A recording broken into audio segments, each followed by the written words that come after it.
April 27th, 2025. I slept a little better and again enjoyed my quick and easy commute to the shoot today. Today flowed a lot like yesterday, maybe a little more efficiently even. And we got through the stuff we needed to as we planned.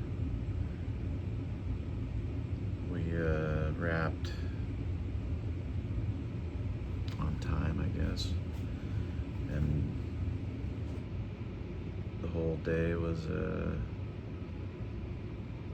kind of a bittersweet experience. Just getting to think about the idea of it being my last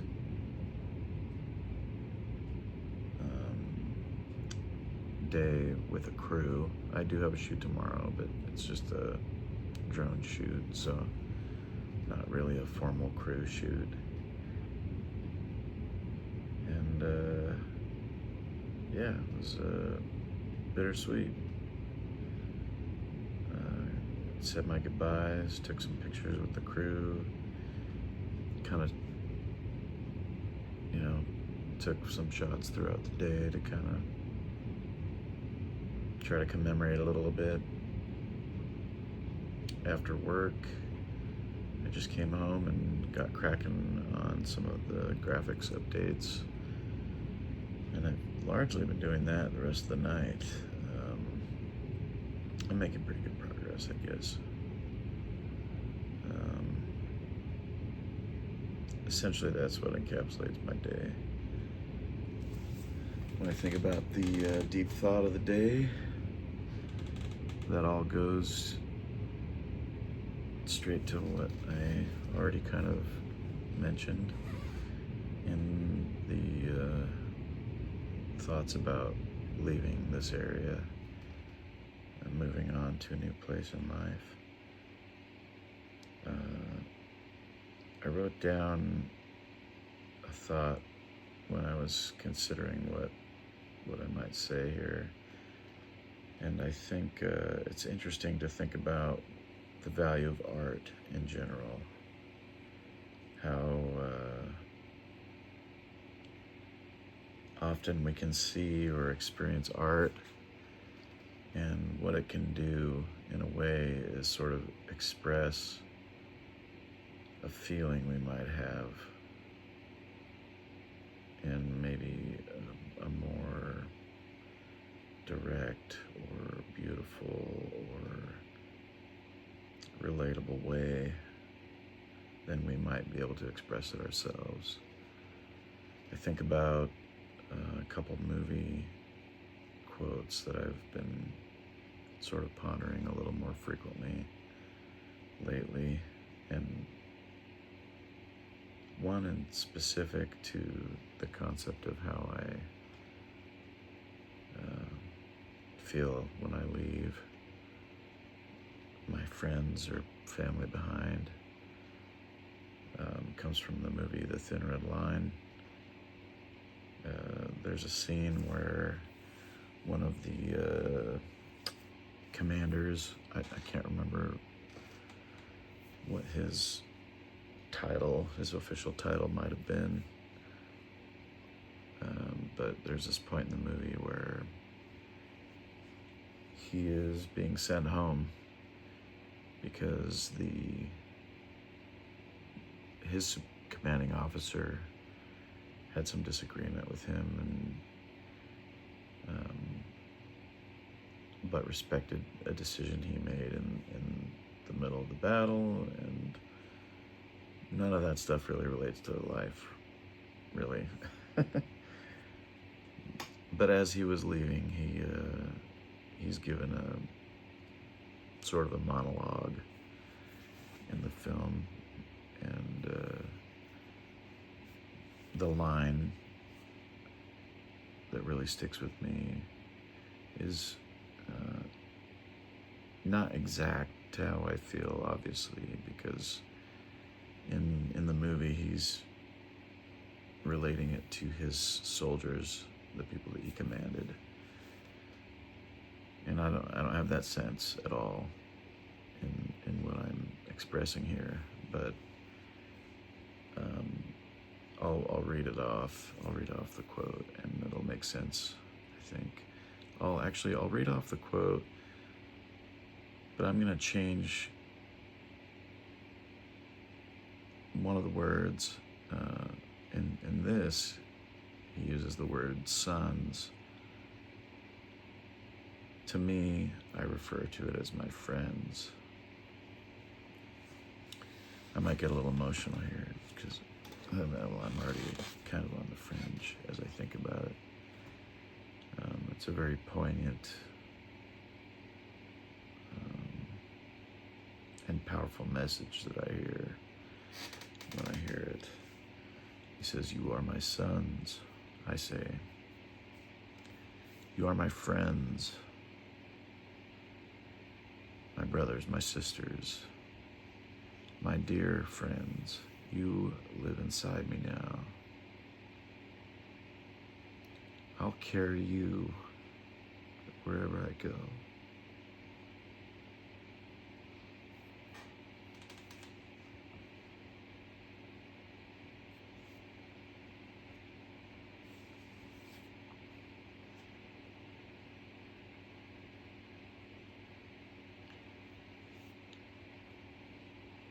It is a bittersweet thing to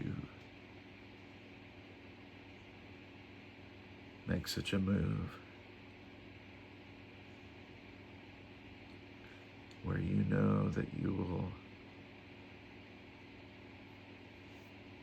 be too far away to regularly see those people that you love.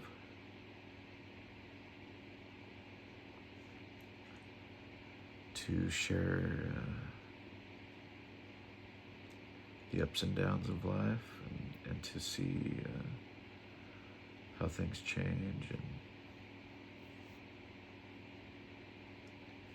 just spend time with them on a more regular basis. I have large certainty that I'll get to see all these people again with even some regularity. I do travel a decent amount, and I know I'll be coming back to the area pretty regularly. I still have family up here, so I'll be up here to visit my family a lot.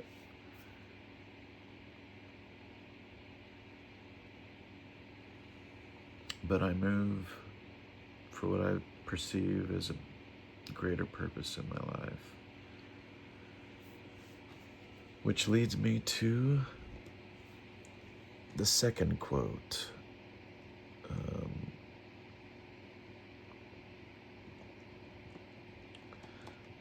I should have pulled this one up before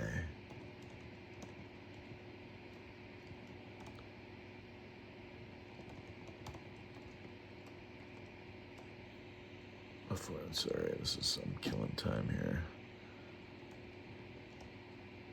Maybe I'll edit this out, I don't know.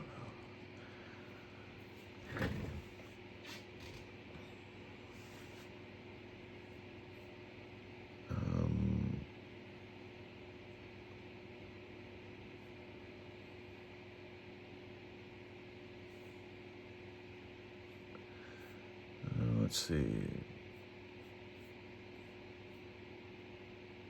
Let's see if I can find it here.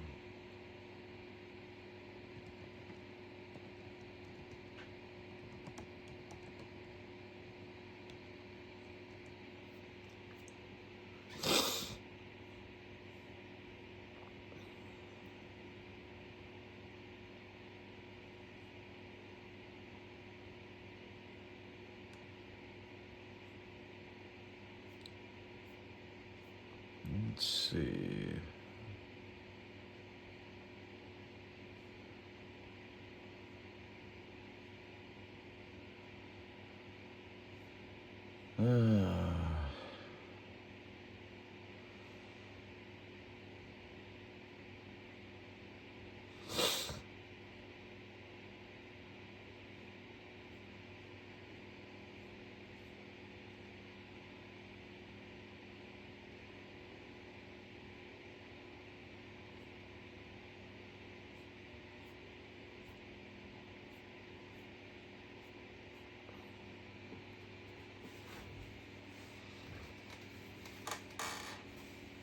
All right, I'm gonna cut a bunch of this waiting time out. So here's the quote. And when I think about the greater purpose, I think, for my life that I'm definitely seeking to pursue, there's a different movie, one of my favorite movies, Things to Do in Denver When You're Dead. The main character has resigned himself to the fact that he will be dying soon because of a mistake he made with the mafia. He's been a single man. We don't really know the entire backstory of his life, but he's single. He doesn't seem to have any kids.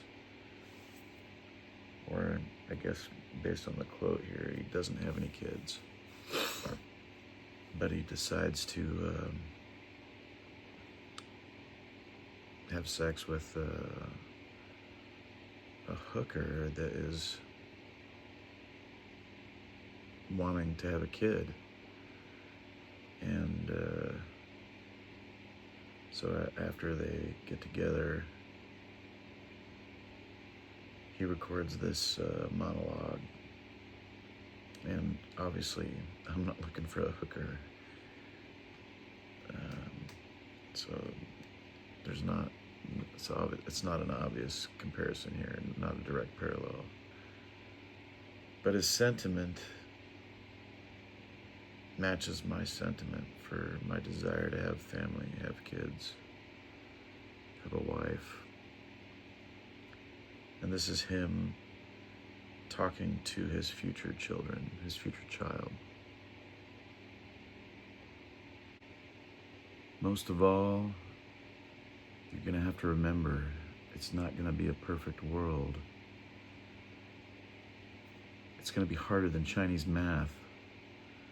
But as cold as it's going to be sometimes, it's going to seem sometimes, you must have faith. Gotta have faith. Have a list. Come up with a list of what's important to you. The 10 most important things to you. Write them down. No one can satisfy all 10. It's impossible. If you can satisfy 5 or 6, you're nearly there. You're on your way, kid, to your own perfect world. It's important that you listen to your mother. She's a fine woman. Decent, smart. You listen to her. A good man once told me that life goes by faster than summer vacation. And he was right. And one day you'll be old enough to understand that. So enjoy it. Enjoy your life. Enjoy it all. You were on my list. And doing this has given me my own perfect world. And I thank you for that. I really do.